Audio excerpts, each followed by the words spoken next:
My name is Vanessa Reed.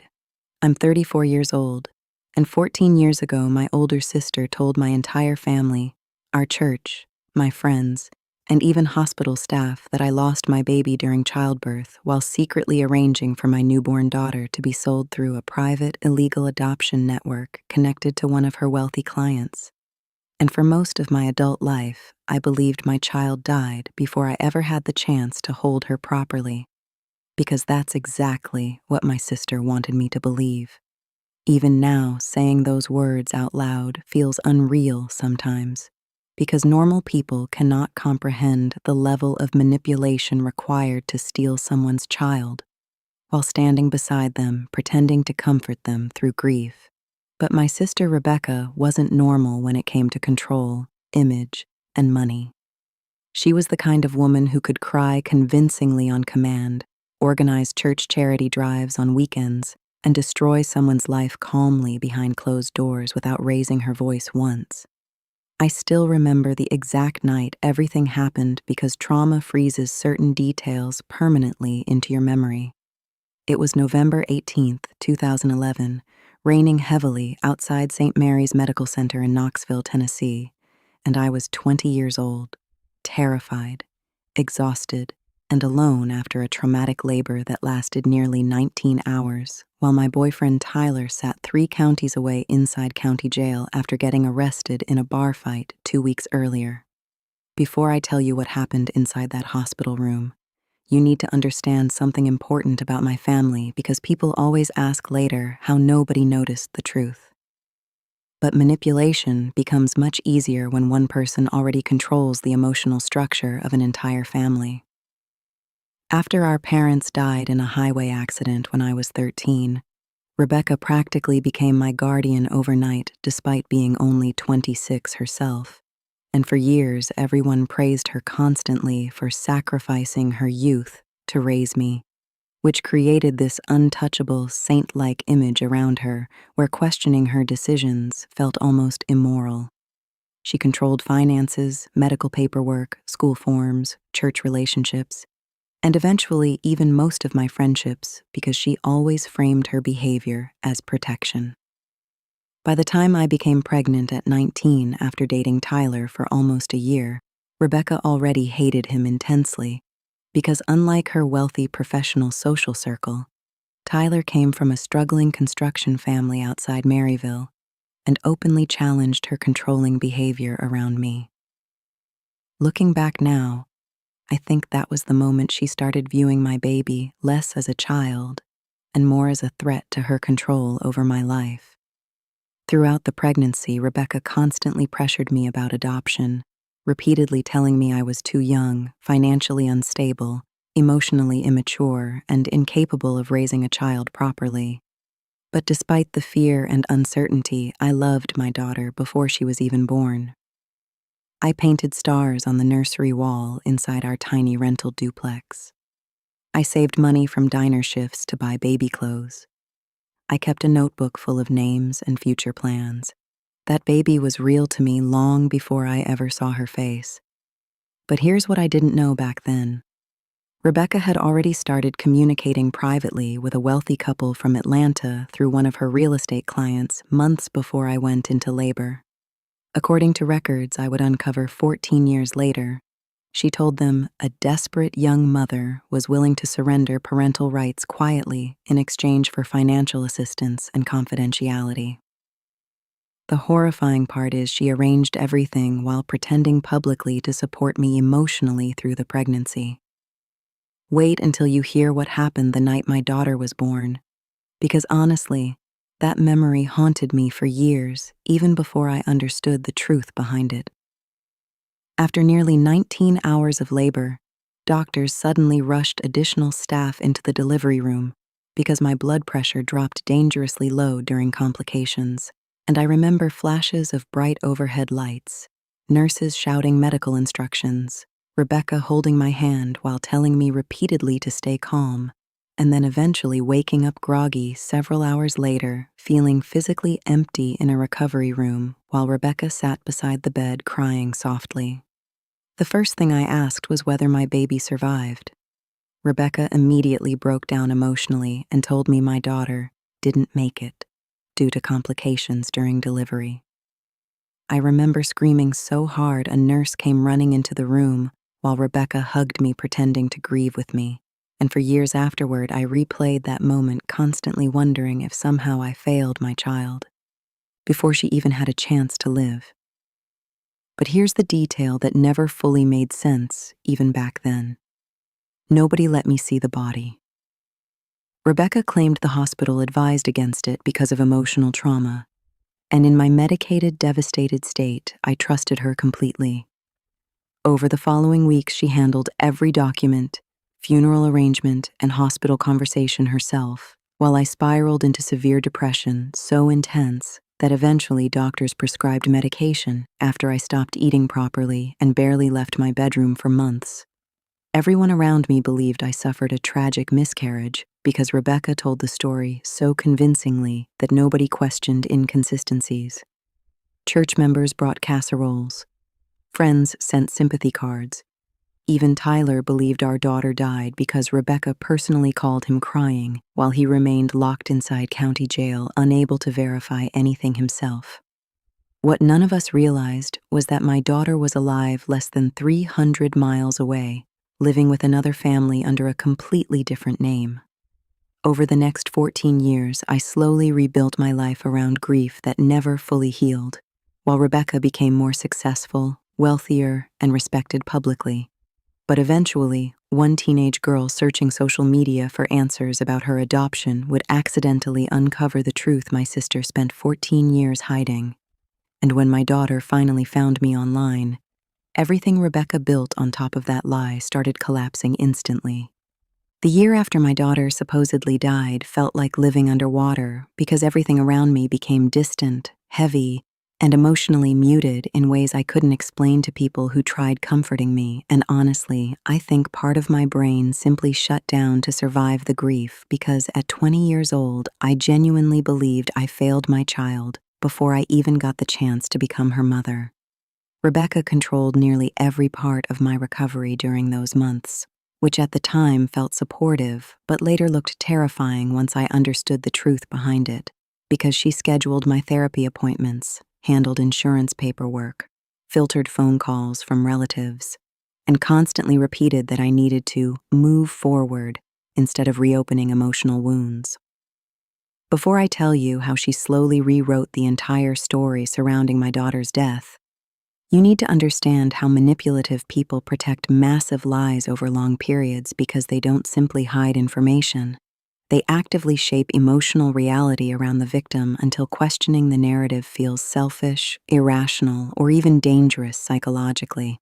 That's exactly what Rebecca did to me. Anytime I mentioned wanting more medical details about the delivery complications, she'd start crying and accuse me of torturing myself emotionally. If I asked why I never received official hospital bereavement documents directly, she insisted she already handled everything because I was too fragile at the time. And whenever I expressed guilt over not seeing my baby one last time, Rebecca would hold my hand dramatically while saying, "Vanessa, some images destroy people forever."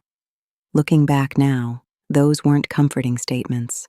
They were control mechanisms. Around spring 2012, I started working again at a local diner outside Knoxville, mostly because sitting alone in grief every day became unbearable. And that's where I met a woman named Carla Jennings, who unknowingly became one of the first people to challenge inconsistencies in Rebecca's story. Carla was older, blunt, and had worked as a maternity nurse years earlier before leaving healthcare. And one night after hearing me describe parts of the hospital experience, she looked visibly confused before asking why I never received discharge paperwork referencing infant loss counseling programs or post-delivery grief services, both of which hospitals typically provide automatically after neonatal deaths. At the time, I defended Rebecca immediately because emotionally I still trusted her completely. But Carla's reaction planted the first tiny seed of doubt in my mind, even though I buried it quickly afterward. Meanwhile, Rebecca's own life improved dramatically during those years in ways I didn't fully notice initially because grief consumed so much of my attention. She upgraded from her modest townhouse into a large, gated community home outside Farragut, started driving luxury SUVs, expanded her real estate business aggressively, and somehow developed connections with wealthy Atlanta investors despite previously struggling financially after our parents died. Whenever I asked how her income increased so rapidly, she brushed it off as career momentum and reminded me how hard she worked supporting us for years. But here's what I didn't know then. According to financial records uncovered much later, Rebecca received nearly $200,000 through a series of disguised consulting payments transferred gradually over 18 months from entities connected indirectly to the Atlanta couple who adopted my daughter illegally. The money wasn't labeled as adoption-related anywhere officially. It was hidden through layered property commissions and shell consulting invoices designed specifically to avoid attention. Wait until you hear what happened when Tyler got released from jail, because that was the first moment Rebecca truly panicked emotionally. Tyler served 11 months related to the assault charges connected to the bar fight, and when he came home in late 2012, he immediately wanted answers about our daughter's death because, unlike me, he never fully trusted Rebecca's version of events.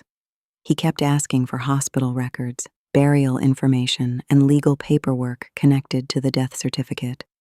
But every conversation with Rebecca somehow turned into emotional chaos where she accused him of harassing a grieving mother or trying to reopen trauma for selfish reasons.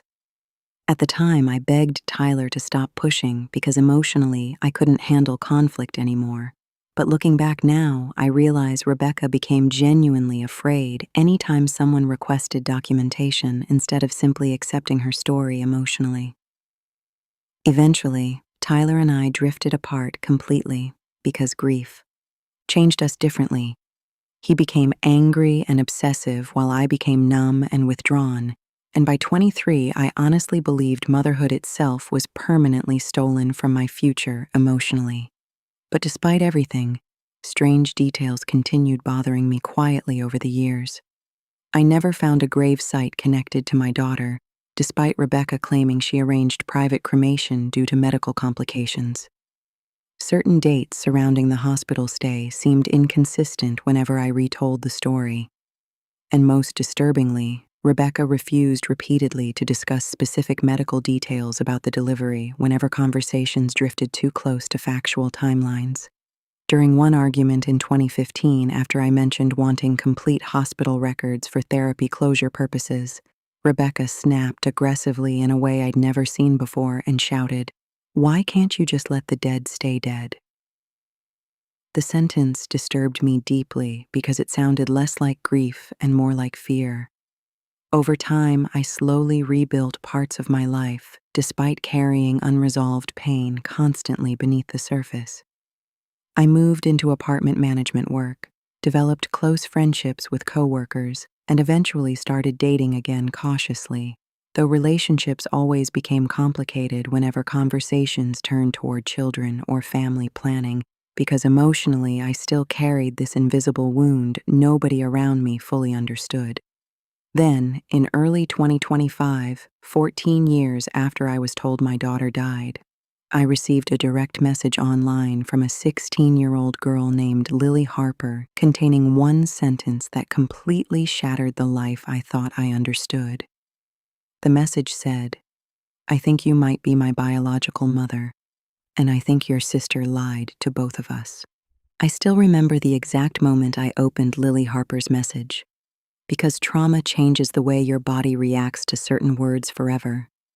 And the second I read the sentence, "I think you might be my biological mother," it honestly felt like my brain stopped functioning normally for several seconds, while my chest tightened so hard I thought I might pass out right there inside my apartment kitchen.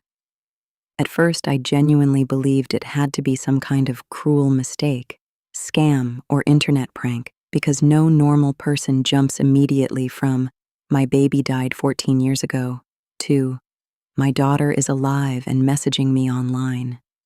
But something deep inside me reacted before logic could intervene. almost like a buried instinct suddenly waking up after years of forced silence. Before I tell you about my first conversation with Lily, you need to understand how dangerous hope becomes after prolonged grief, because part of me wanted desperately to believe her message, while another part became terrified of emotional destruction if it turned out false. And honestly, those two emotions nearly tore me apart over the following days. I spent almost an hour staring at her social media profile before replying because every detail I noticed made my hands shake more. She had my eyes. Not similar eyes, my exact eyes. The same uneven smile I inherited from our mother. The same dark curly hair that Rebecca constantly complained about while growing up because it looked too messy for professional environments. Even the way Lily tilted her head in photos looked painfully familiar. I remember sitting there whispering, "Oh my God," repeatedly to myself because suddenly, 14 years of unanswered questions started rearranging themselves into something horrifyingly possible. Eventually, I replied cautiously, asking why she believed I might be her biological mother, and what Lily told me next changed everything permanently. According to her, she grew up in Atlanta believing she was adopted privately at birth through special arrangements handled discreetly for wealthy families.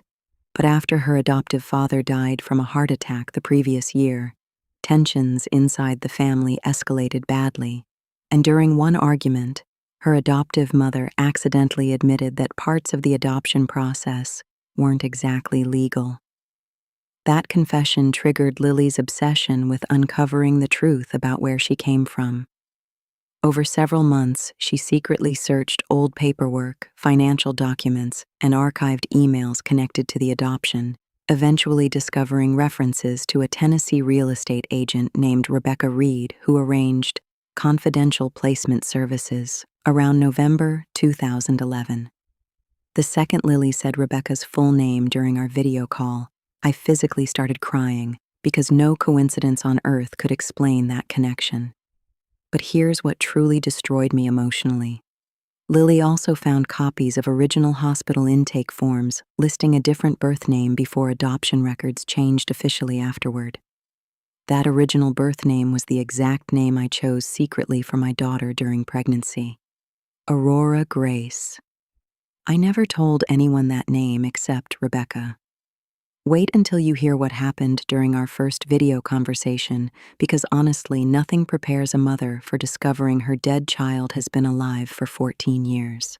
The first time Lily and I spoke face-to-face through video call lasted almost 4 hours because neither of us wanted to end the conversation despite both crying through most of it, and every minute revealed another impossible connection. She laughed like me. She loved sketching architecture designs exactly the way I used to at her age. She hated thunderstorms but loved sitting near windows during rain. Even stranger, she spent most of childhood feeling emotionally disconnected from her adoptive family without understanding why, constantly sensing pieces of her identity were hidden from her intentionally.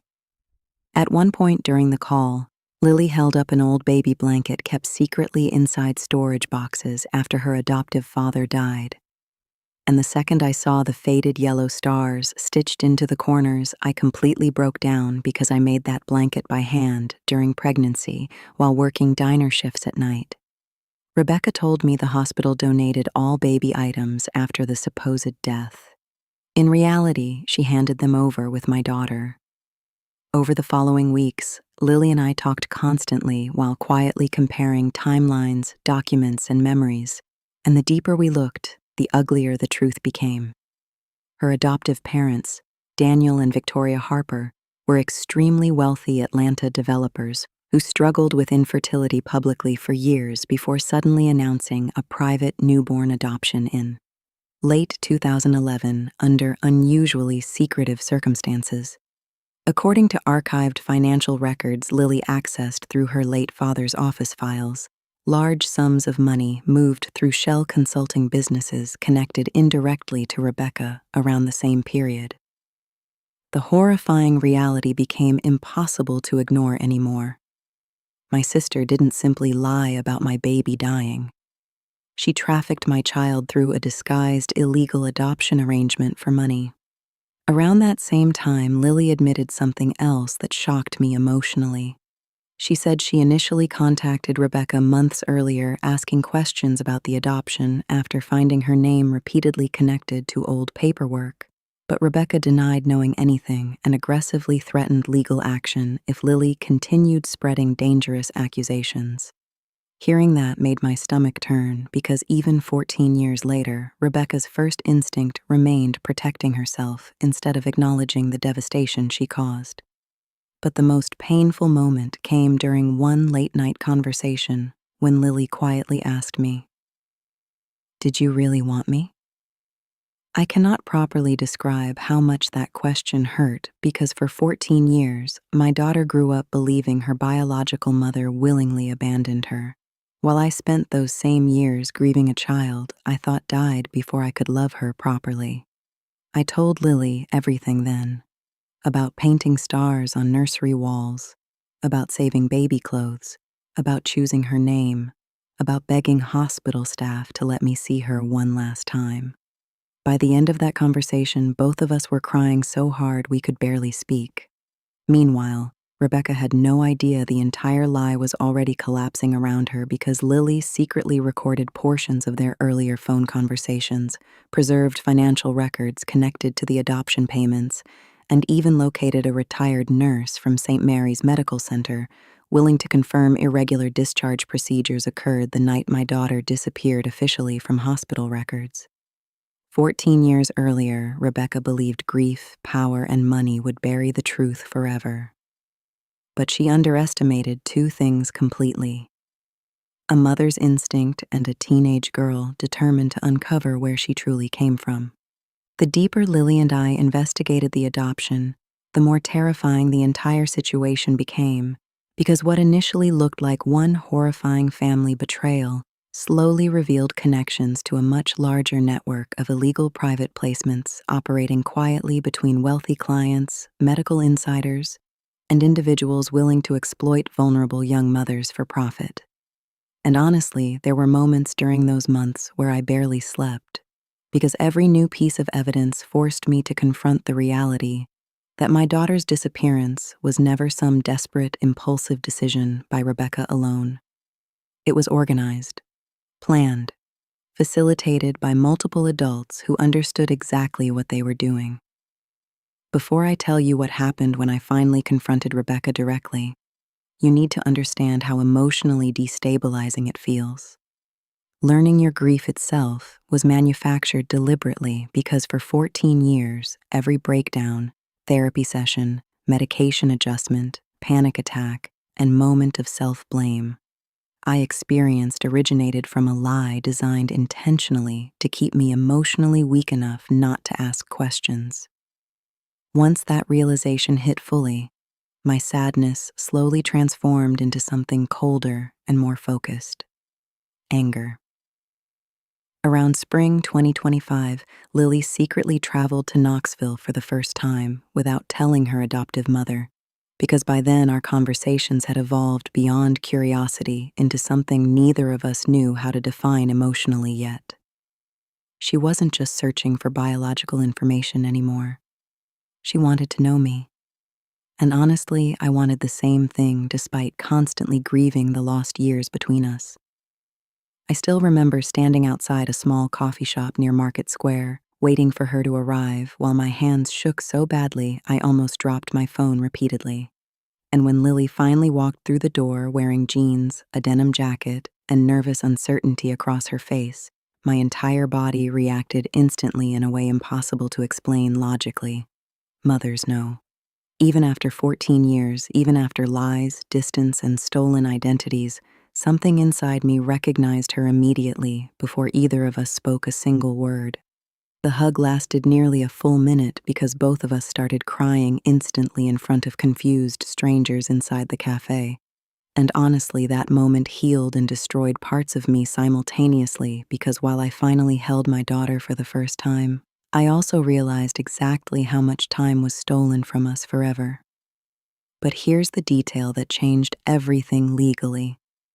Lily brought copies of archived emails recovered from her adoptive father's old laptop before his death, and inside those emails were direct communications between Rebecca and Victoria Harper discussing confidential transfer arrangements, payment schedules, hospital coordination, and concerns about ensuring the biological mother remains uninformed after delivery.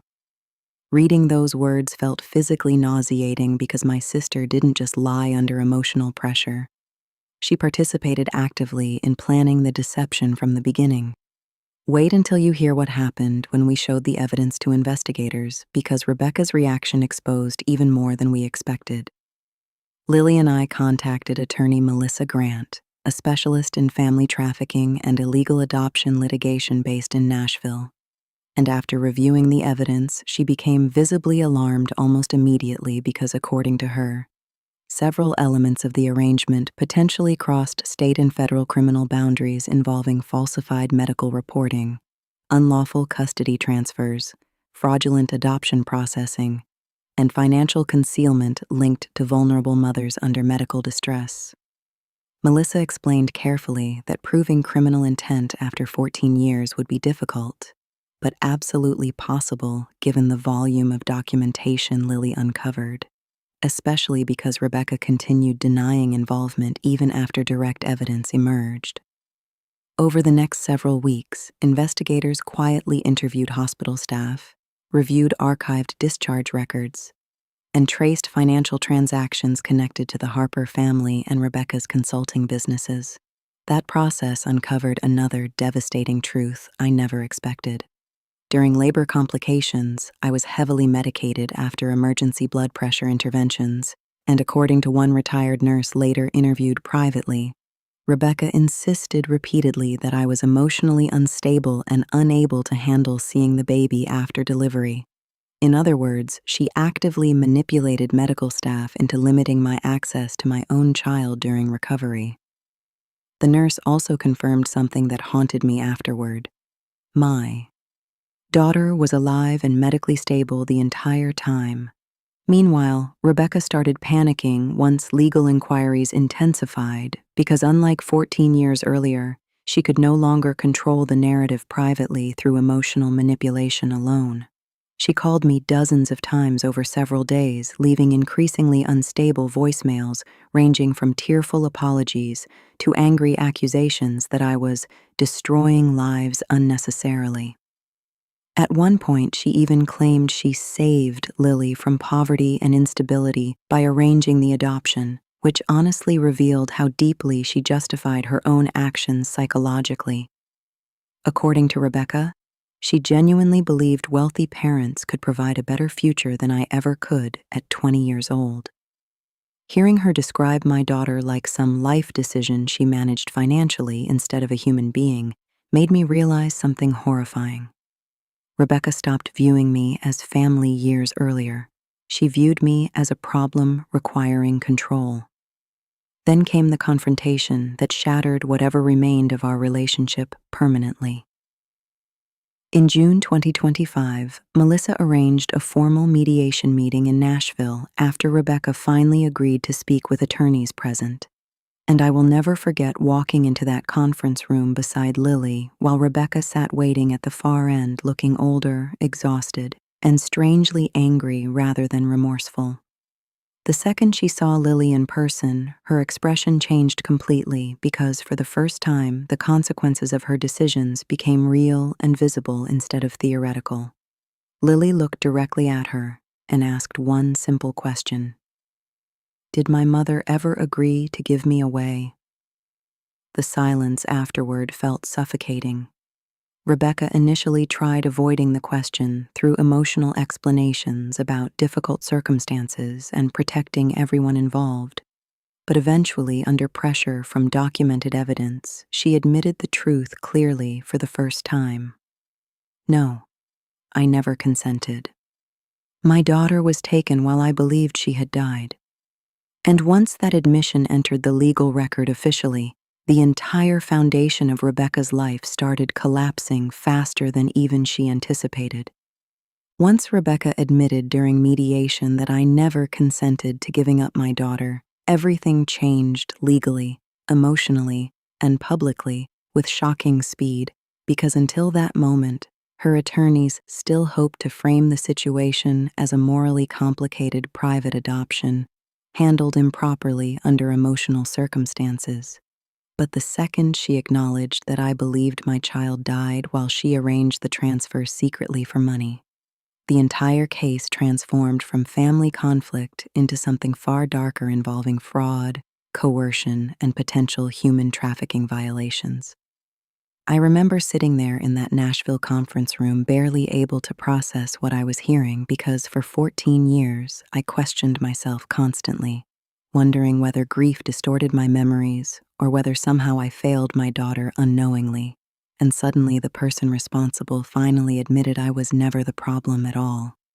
Before I tell you how Rebecca tried to justify what she did afterward, you need to understand something deeply disturbing about certain manipulative people, because even when confronted with undeniable evidence, they rarely see themselves as villains.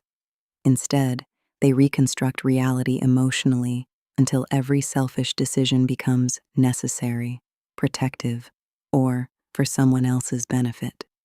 Rebecca did exactly that.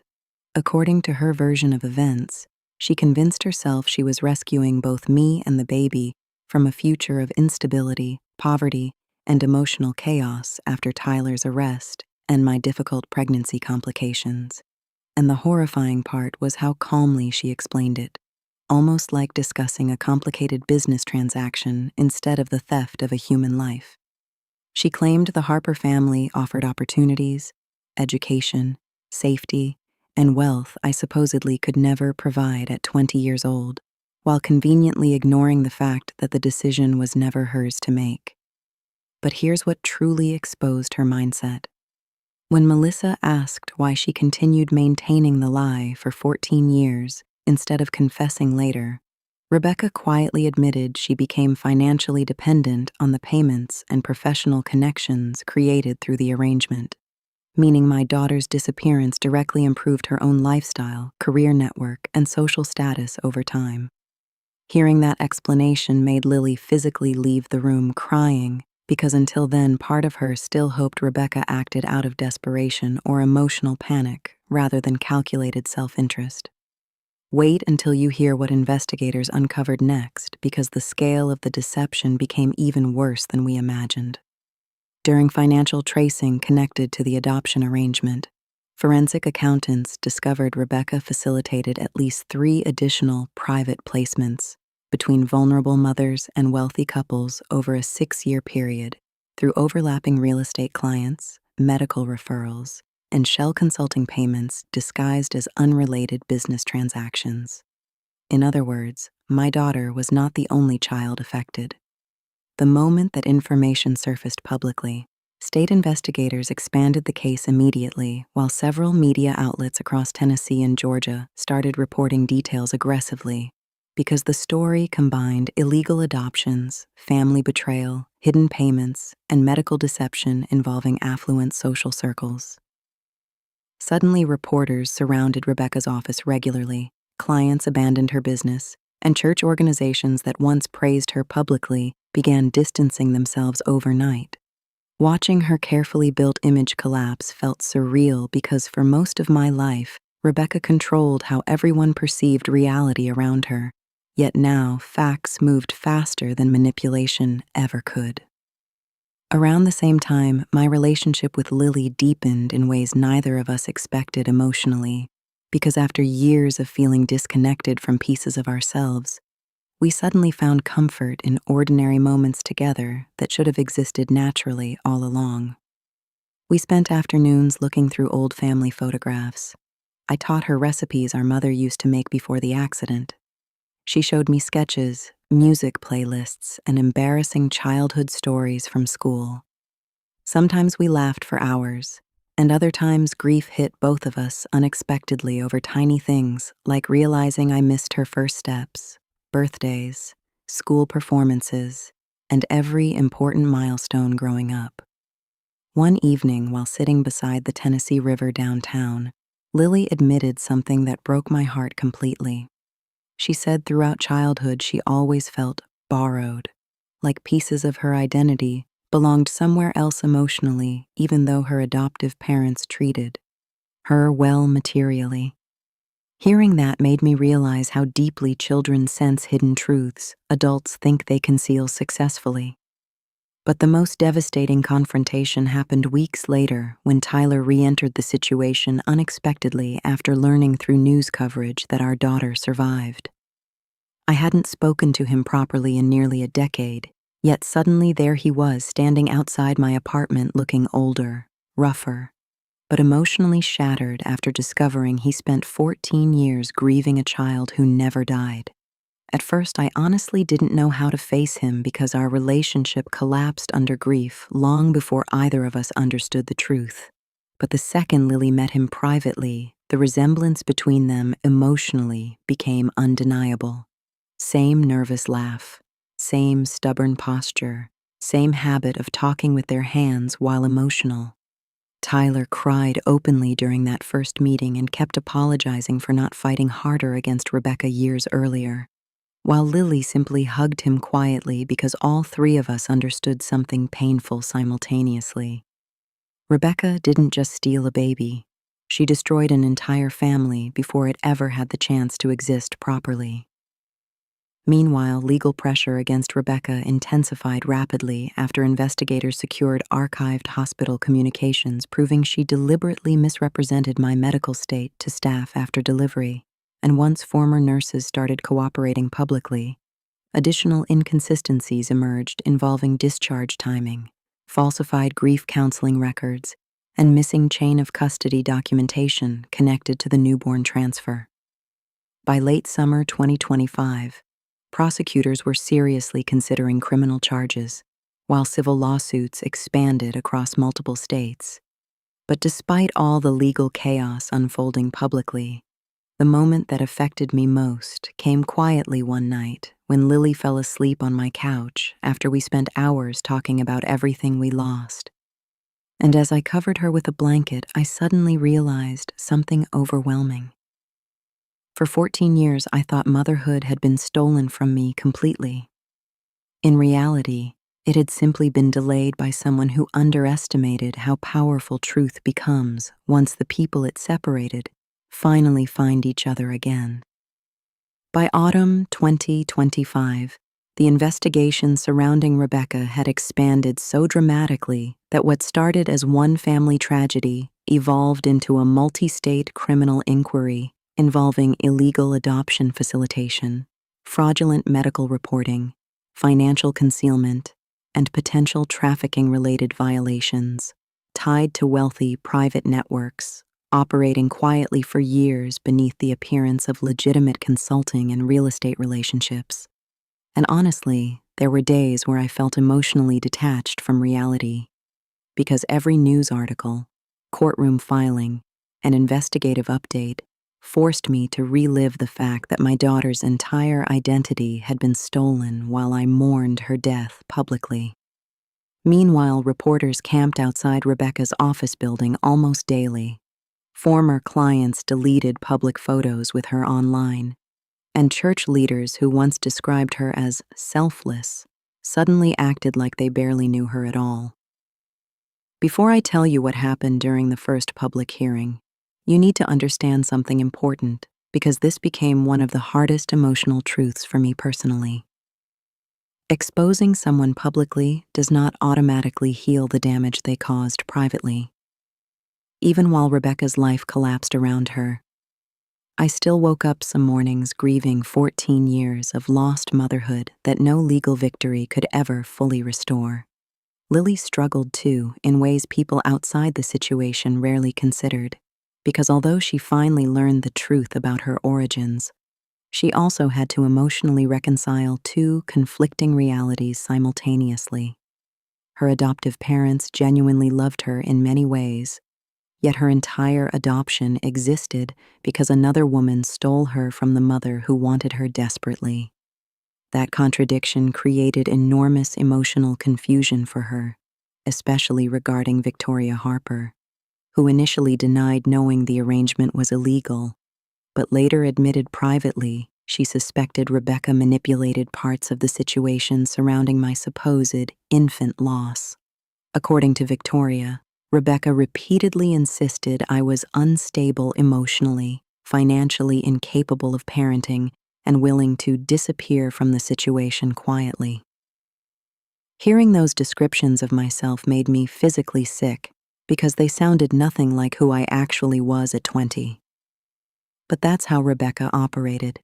She created alternate versions of people until others stopped questioning her authority over them.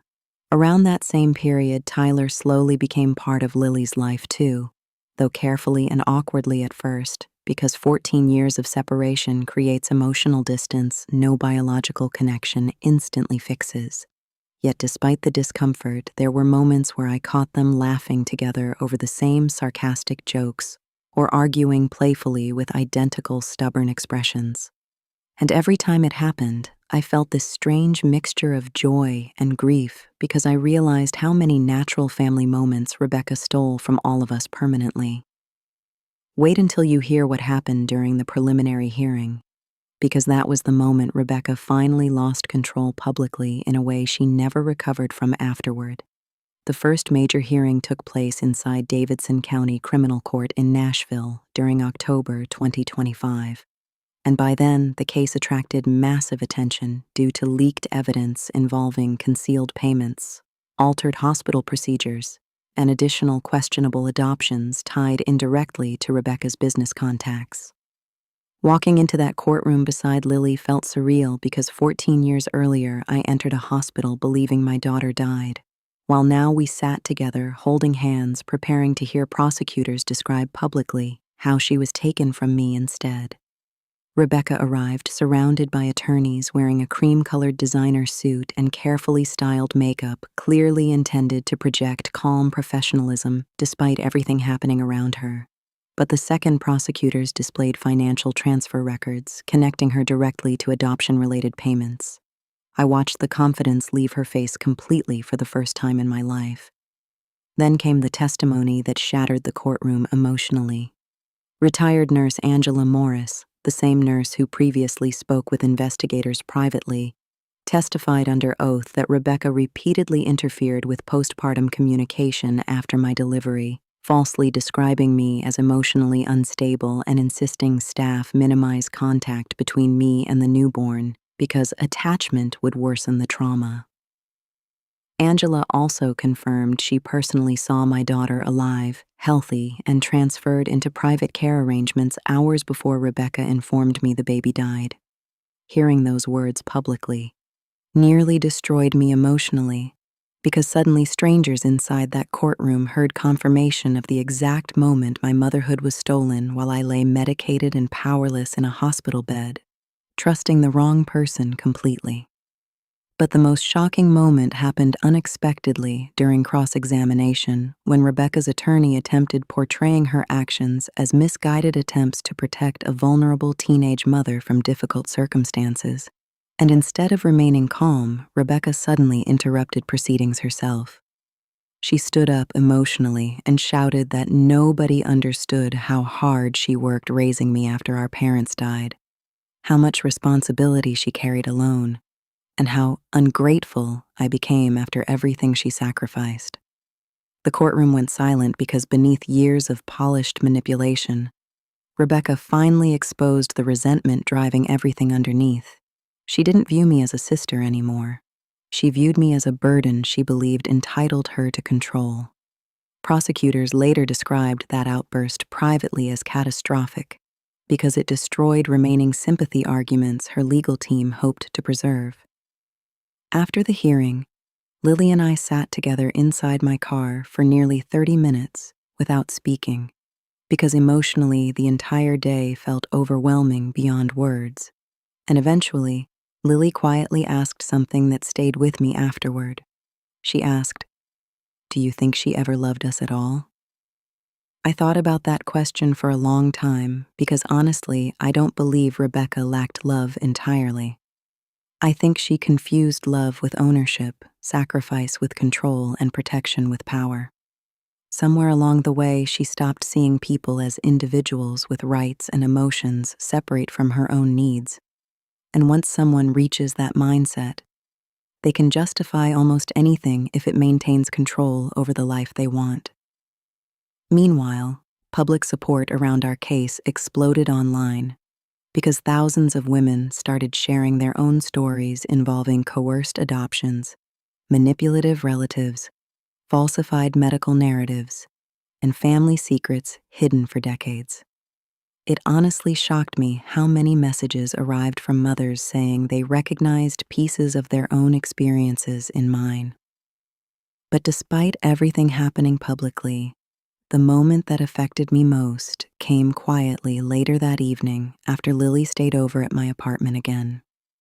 Before going to sleep, she hugged me tightly and whispered, "I'm glad you never stopped loving me even when you thought I was gone." And standing there holding my daughter after believing for 14 years she died before I could know her, I realized something no courtroom, apology, or investigation could fully explain. Rebecca stole years from us. She stole memories, milestones, birthdays, and ordinary moments we can never recover. But she failed at the one thing she thought money and lies could erase permanently: the connection between a mother and her child. By early 2026, Rebecca's world had collapsed so completely that even people who once defended her publicly stopped answering her calls, because once the full details of the case became impossible to deny. Nobody wanted association with a woman accused of stealing her own sister's baby while pretending the child died during childbirth. And honestly, watching her lose everything should have felt satisfying after the pain she caused. Yet most days, I simply felt emotionally exhausted because revenge fantasies never prepare you for the reality of confronting someone who destroyed years of your life while still believing they were justified somehow. Meanwhile, prosecutors formally expanded charges related to fraudulent adoption facilitation, falsified medical representations, conspiracy tied to unlawful custody transfers, and financial concealment involving multiple states. And according to Melissa Grant, the evidence against Rebecca had become overwhelming largely because she spent years assuming nobody would ever compare records closely enough to uncover patterns across different placements. Before I tell you about the final confrontation between Rebecca and Lily, you need to understand something painful. Because rebuilding relationships after long-term deception is far more complicated than simply finding each other again. Lily and I loved each other instinctively, but we were also strangers, learning 14 years of missing history all at once. Sometimes we bonded effortlessly over shared habits and humor, while other times grief hit unexpectedly when we realized how many milestones we missed forever. I missed her first day of school, first heartbreak, first dance recital, first panic attack, first everything. And Lily struggled quietly with guilt too, because despite loving me deeply, she also still loved parts of the family who raised her. People online constantly treated her like some dramatic reunion story without understanding the emotional confusion underneath. Around that same period, Tyler started rebuilding his relationship with Lily carefully as well.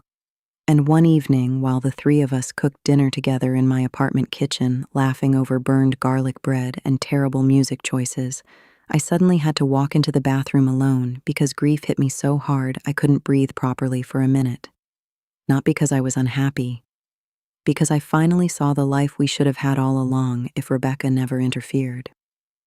Wait until you hear what happened when Rebecca requested a private meeting with Lily, because that conversation exposed the truth about her mindset more clearly than any courtroom testimony ever did. In February 2026, Rebecca's attorneys contacted Melissa requesting supervised mediation between Rebecca and Lily before trial proceedings advanced further, claiming Rebecca wanted emotional closure with the child she helped place years earlier. And initially, I wanted to refuse completely because after everything, Rebecca already manipulated enough conversations for one lifetime. But Lily surprised everyone by agreeing. She said she needed to hear Rebecca explain herself directly without lawyers shaping the story around her. The meeting took place inside a secured mediation office in Nashville with therapists and attorneys nearby, and although I waited in another room during most of it, Lily later told me details that honestly still disturb me emotionally. According to Lily, Rebecca initially tried presenting herself as someone trapped by difficult circumstances after our parents died, emphasizing financial stress, responsibility, and fear about raising a grieving pregnant teenager alone. But once Lily challenged inconsistencies and asked directly why Rebecca never confessed later after my life stabilized, something shifted emotionally. Rebecca stopped pretending remorse mattered most and finally admitted the real truth underneath everything. She confessed she became addicted to control, not only financially, but emotionally. According to Rebecca herself, after spending years acting like my guardian and protector following our parents' deaths, she slowly convinced herself she knew what was best for everyone around her, regardless of their actual choices or rights. She believed my daughter belonged in the life Rebecca selected for her because Rebecca considered herself smarter, more capable, and more practical than the emotional mistakes other people made. Hearing that explanation horrified Lily because it meant Rebecca never truly viewed us as separate individuals deserving autonomy. She viewed us as lives she managed. But the most devastating moment came near the end of the meeting when Lily asked whether Rebecca ever regretted what she did. And after a long silence, Rebecca answered, quietly, "I regret getting caught too late to fix it." That sentence destroyed any remaining sympathy Lily carried emotionally because suddenly she understood something fundamental. Rebecca still prioritized controlling outcomes over accepting accountability honestly. Around the same time, prosecutors uncovered additional archived communications, proving Rebecca actively discouraged Tyler from pursuing hospital records years earlier by threatening legal action and falsely claiming I wanted no further contact related to the baby, meaning she systematically isolated every person capable of questioning the narrative from different angles. Looking back now, her manipulation was disturbingly sophisticated. She weaponized grief itself as protection because grieving people rarely investigate aggressively while emotionally broken. Meanwhile, public attention surrounding the case intensified further after national media outlets picked up the story, and strangers constantly approached me sharing support, outrage, or their own family trauma experiences. Yet despite all the noise surrounding us, the moment that changed me most happened privately one Sunday afternoon at the farmhouse cabin Tyler rented outside Gatlinburg. Lily sat beside me on the porch while snow fell lightly through the trees, and out of nowhere she rested her head on my shoulder before quietly saying, "I spent my whole life wondering why my real mother didn't want me. I think that hurt more than anything else." Hearing those words nearly broke me because no child should carry that kind of pain due to someone else's selfishness. I held her hand and told her the truth again, clearly this time without tears or confusion. I told her I loved her before she was born, during every year I thought she was dead, and every second after finding her again. Some connections survive even when people try burying them under lies. And despite everything Rebecca stole from us, she never managed to erase that completely. The final sentencing hearing took place in April 2026 inside a packed Nashville courtroom surrounded by reporters, legal observers, advocacy groups, and families connected indirectly to the broader adoption investigation. And sitting there beside Lily while waiting for proceedings to begin felt emotionally surreal because 14 years earlier, I entered a hospital believing I became a grieving mother, while now my daughter sat beside me alive, grown, and holding my hand as the woman who stole her prepared to hear the legal consequences of her actions publicly. Before I tell you how everything ended, you need to understand something important because people often assume stories like this conclude neatly once justice arrives. But real healing doesn't happen in one courtroom moment. Some wounds remain complicated forever. There are still mornings where I wake up grieving years I can never recover, birthdays I missed, school plays I never attended, bedtime stories I never read, and ordinary moments most parents experience naturally without even realizing how precious they are. Rebecca didn't just steal a baby, she stole time. And time is the one thing nobody can return fully, no matter what verdict eventually gets announced. During the hearing, prosecutors presented final evidence summarizing the illegal placement arrangements, concealed financial transfers, falsified medical narratives, and deliberate manipulation used to isolate me emotionally after childbirth. While victim impact statements from multiple families connected to the wider investigation revealed how deeply Rebecca's actions damaged lives beyond our own. Listening to those testimonies made me realize something disturbing. People capable of controlling others through good intentions often create catastrophic harm while convincing themselves they are the responsible ones in the situation. Rebecca sat quietly through most of the proceedings wearing a dark gray suit with almost no expression visible. But every time Lily's name appeared during testimony, I noticed her hands shaking slightly against the defense table. Maybe for the first time, she truly understood that my daughter was not some complicated problem she solved 14 years earlier. She was a real human being forced to live inside the consequences of Rebecca's decisions. Then came the moment nobody in the courtroom expected emotionally. Before sentencing, the judge allowed Lily to speak directly if she wished, and although part of me worried the pressure might overwhelm her, she stood up calmly and walked toward the podium with more strength than most adults I know. The entire courtroom became silent as she looked directly at Rebecca before speaking. Lily said she spent most of her childhood feeling emotionally disconnected from herself without understanding why, constantly questioning whether her biological mother abandoned her willingly because that's the narrative surrounding her adoption implied indirectly for years. Then she looked directly at Rebecca again and said something that honestly made several people inside the courtroom cry quietly. She said, "You didn't save me.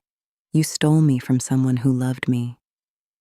Hearing my daughter say those words publicly after 14 years of separation shattered something inside me emotionally because suddenly the truth existed fully outside secrecy, manipulation, and lies. Rebecca started crying for the first time during the entire hearing, but strangely enough, I no longer felt anger watching it. Mostly, I felt sadness for the enormous destruction created by one person believing control mattered more than honesty. The judge ultimately sentenced Rebecca to significant prison time connected to fraud, unlawful custody conspiracy, financial crimes, and falsification-related offenses, while also ordering restitution connected to civil damages. Though honestly, no sentence could fully measure what she took from us emotionally. After proceedings ended, reporters crowded around the courthouse, expecting dramatic reactions about revenge and punishment. But when microphones were pushed toward me asking whether I hated my sister after everything, I answered honestly. I said hatred keeps people emotionally tied to the worst thing that happened to them, and after losing 14 years already, I refuse to lose the rest of my life carrying Rebecca's choices inside me constantly. Around the same time, Lily made another major decision that deeply affected me emotionally.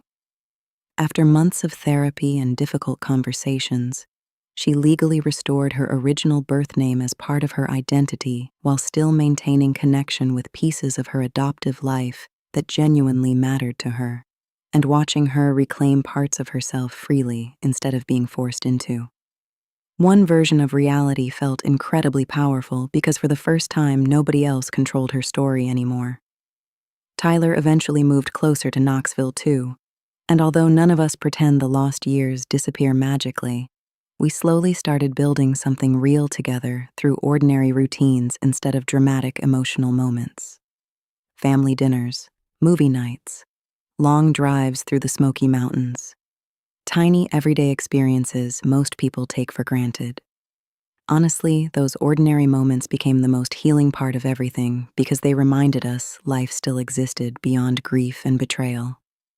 As for me, I eventually returned to school for counseling and advocacy work focused on supporting women affected by coercive adoption practices and medical manipulation. Because after hearing so many stories during the investigation, I realized how many vulnerable mothers are pressured into silence by people claiming to know what's best for them. If there's one thing this entire nightmare taught me, it's that love without respect for another person's autonomy eventually becomes control, no matter how noble someone's intentions sound publicly. Looking back now at 20-year-old Vanessa lying in that hospital bed believing her baby died, I wish I could tell her one thing clearly. Trust your instincts when something feels wrong, even if the person lying to you wears the face of family. Rebecca spent 14 years building a life on top of stolen motherhood, manipulated grief, and carefully controlled narratives. But eventually, the truth resurfaced through the one thing she could never fully suppress: a daughter searching for where she truly came from. So now I want to ask you something. If someone in your own family made a life-changing decision for your own good without your consent, could you ever forgive them after learning the truth years later? Let me know in the comments because honestly, I think many people underestimate how dangerous control becomes when disguised as love. And if this story moved you in any way, subscribe for more emotional family drama stories about betrayal, hidden secrets, survival, revenge, and rebuilding your life after unimaginable loss. Sometimes the people who try hardest to control your story are the ones most afraid of the truth finally being heard.